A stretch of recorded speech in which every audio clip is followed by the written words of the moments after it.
একটি হাদিসে আছে, রাসূল সাল্লাল্লাহু আলাইহি ওয়াসাল্লাম বলেন, যখন রমজান মাসের প্রথম রাত শুরু হয়, শয়তান ও অবাধ্য জিনদের বন্দী করা হয়।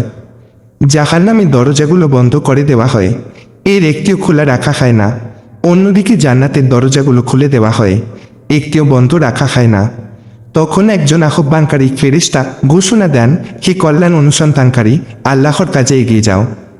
হে অকল্যাণ ও মন্দ অনুসন্ধানী, তোমরা থেমে যাও। এই মাসে আল্লাহ তাআলা মানুষকে জাহান্নামের আগুন থেকে মুক্তি দান করেন এবং এটা রমজান মাসে প্রত্যেক রাতেই হয়ে থাকে। সুনানি ইবনে মাজাহ, হাদিস 1642। এখানে শয়তানকে বন্দী করে ফেলাটা সামগ্রিক অর্থে বলা হয়নি, বরং ব্যক্তিগত অর্থে বলা হয়েছে।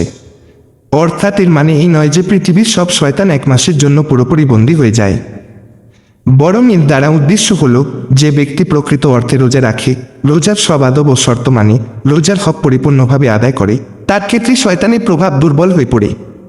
রমজানে এমন রোজাদারের ওপর শয়তান প্রভাব বিস্তার করতে পারে না, যেটা অন্য সময় সব অবস্থাতেই শয়তান মানুষকে ধোঁকা দিতে পারে, এমনকি নামাজ পড়ার সময়ও।